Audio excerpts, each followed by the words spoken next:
Hi, I'm Mike Scobie, editor of Petersens Hunting Magazine. Join me today as we head to Chama, New Mexico with Vincent Carbone of Savage Arms in search of Rocky Mountain elk. What makes this hunt interesting is it's a low-impact style of hunting in semi-arid terrain not normally associated with Rocky Mountain elk hunting. So join us today on Petersens Hunting Adventures. Chama lies in a valley shadowed by the San Juan Mountains in northwestern New Mexico. This is the place to go for a flatland elk hunt. Well, looks like we're here.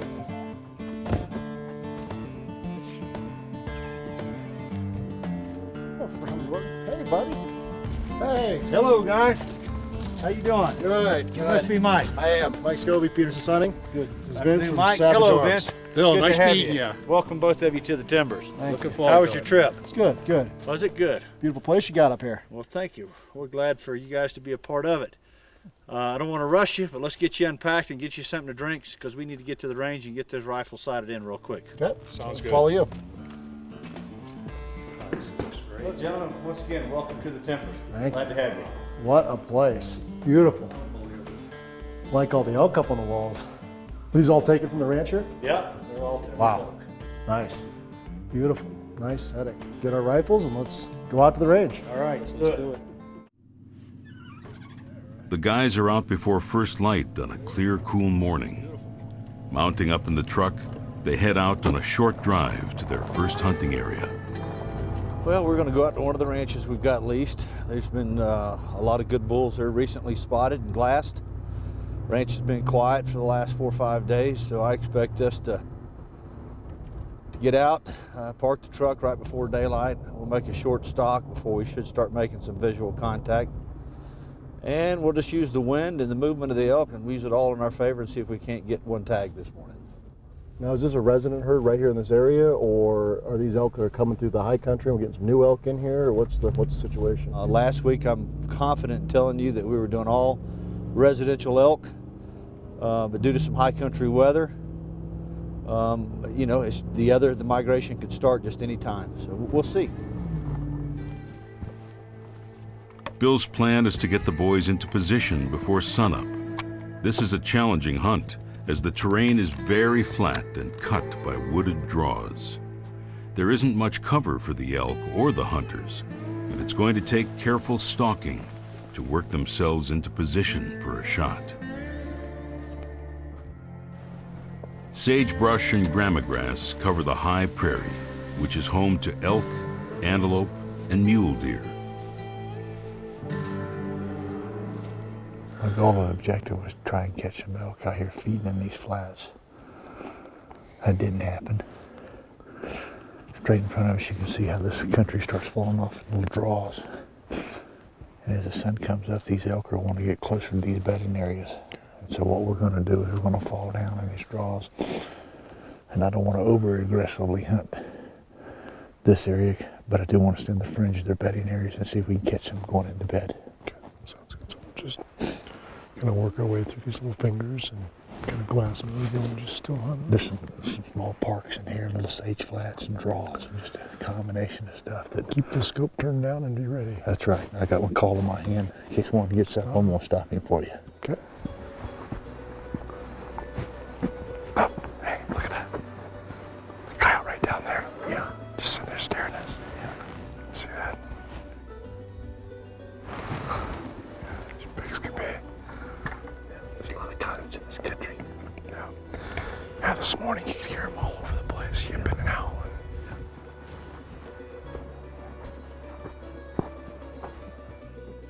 What a great morning. We got up here, we had coyotes howling, saw a coyote, had a wild horse encounter, which was pretty neat. We saw elk sign everywhere. We didn't get an elk this morning, but they're here and we're gonna get them. You know, hunting here at the Timbers, it's been an interesting experience. Bill, the owner, he's got a unique style of hunting elk. I mean, he calls it low impact elk hunting, and it really truly is. I mean, he's got access all over here, you know, right around the Timbers Lodge. Anywhere we saw elk, and we'd go out scouting in the evenings or the mornings, and yep, we could hunt this property, you could hunt that property. You know, he had property all over the place.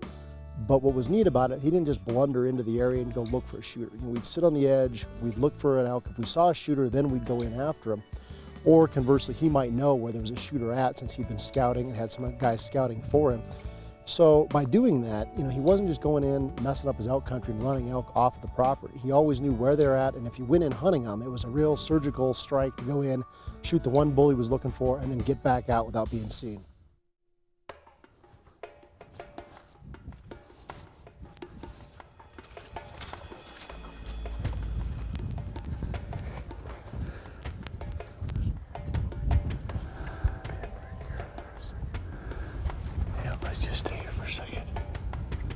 About 400 yards in front of us, we've identified some of those elk coming up out of that draw.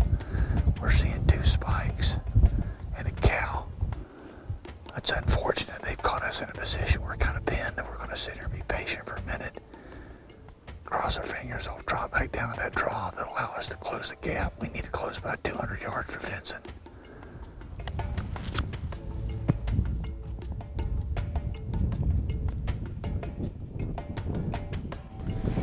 We're either going to have to be conservative or aggressive. And I think the consensus here is let's try and close a deal for fence tonight and get as close as we can. We still have not seen the big bull since our original sighting, but there's about 5 spikes. At least 5 spikes in a 3x3, along with a half dozen cows. They'll graze, they lay down in bed, then they'll get up and graze, and they just kind of got us in a predicament. I think we'll make an aggressive move here and see if we can close the distance and pick up that bull. With the decision made to move aggressively, the guys pull back and attempt to circle ahead of the feeding elk. Their objective is the cover of the wooded draw, where they will try to position themselves for an ambush.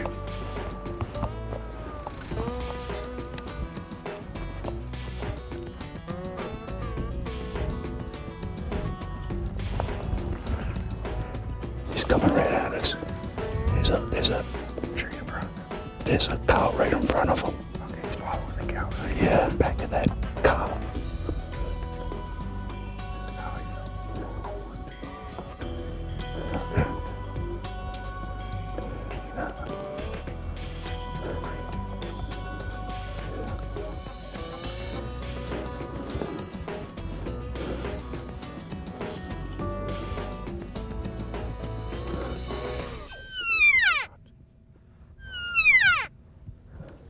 I got a clear shot. Shoot him. Shoot him. You hit him. Hold him up. Hold him up. Wait, no, shooting at the cows all around. I saw a cow behind him. He's sick.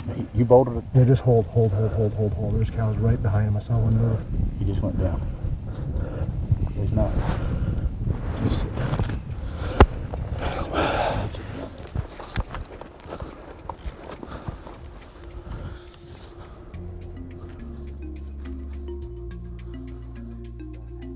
Good job.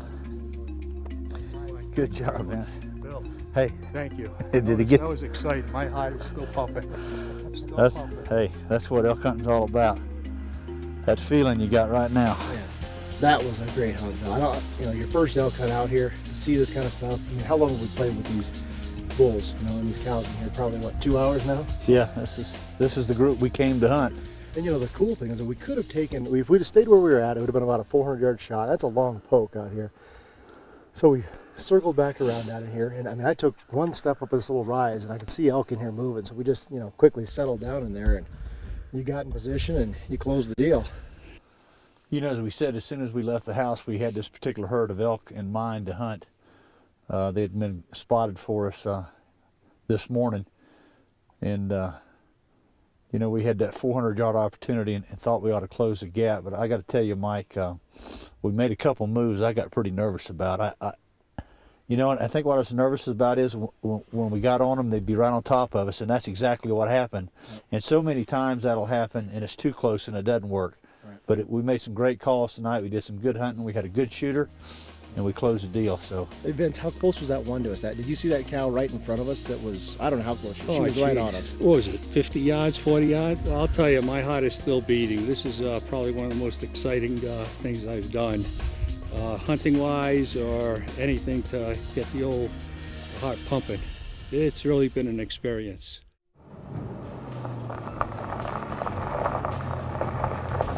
What do you think we're gonna do today?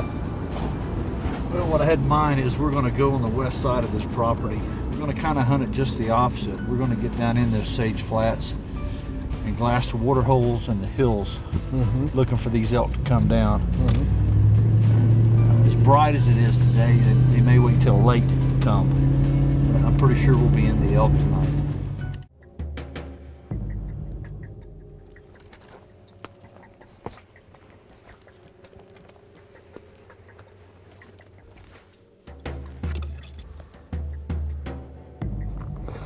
That ain't a bad little 6 either, is it? He's got a cool wave on his mane. Yeah, now what we can do, if he's something we're interested in, we're going to get up here on this point right here. Okay. We need to try and get a shot at him. Let's do that. I want to back out. Go back around just in these trees to use as a cover as our area. Okay? Okay. I don't want to just go straight across. Mike moves quickly now to close the gap between him and the bull. Still in all, with that bull in the open, it's going to be a long poke for his 300 Win Mag.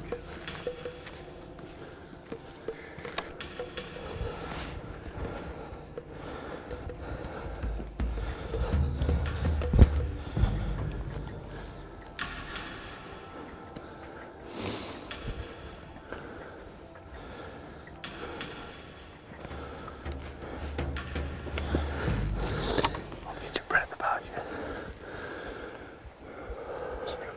There he is right there.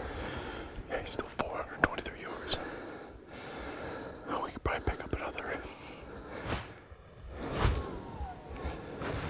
It's close to get good.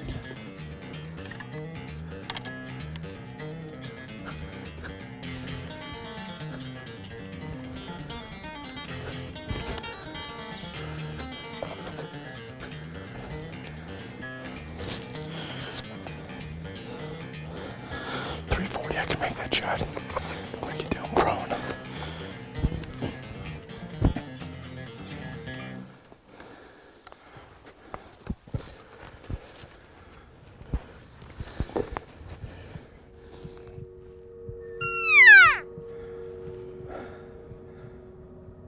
There you go. Good job. Thank you, man. The Savaginator. The Savage just worked awesome. 300. Went right down. Yeah, 340-yard shot. It just held right about his spine, and He dumped. We're straight down. 116 is a heck of a gun, huh? it is. That thing's a tack driver. It worked. Well, just like this, hunting this open country like this, you never know if you're going to get a long shot. You hunt this timber, you get one at 10 yards. You went out here. I mean, he was going away. You weren't going to get any closer to him. You got to be able to. You got to be able to make those shots. You know, that was awesome. That gun did it. Thank you, buddy.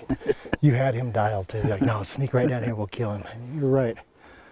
Shoot, we got 2 more bulls working up here. You can hear them bugling. Yeah. And what we'll do is we'll probably just lay low here a few minutes, let him die, Yep, sounds good. and not disturb these elk, and they'll never know we took one of them. Yep.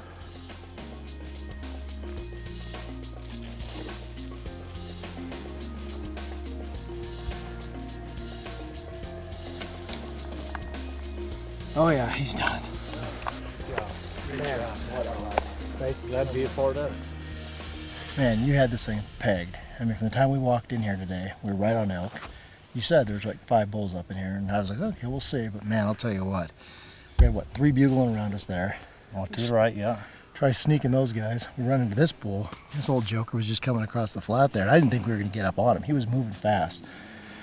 After a pretty hurried little trot, we got down there and got a decent shot on him, and boy, he parked right here. But what a nice bull. That was a great hunt. You did a good shot, Mike. I appreciate you bringing closure to it like that. I'll tell you, it was more the Savage than me. That thing is a tack driver. As you know, we sighted them in again yesterday after traveling here, and they just shoot like a house of fire. That's the nice thing about those guns. You can bang them around, and they just stay bedded, and they stay shooting. And I got to tell you, thank you. This has been a great hunt. It's just been a treat being out here at your lodge and seeing the country you got here and getting on a bull like this in a short amount of time. It was a great hunt, brother. Oh, it's a Thank pleasure you. to have you, Mike. Thank you You're very welcome much. back anytime. Great and shot. Thank We you. appreciate Thank you Petersens for coming out and here. Savage being here.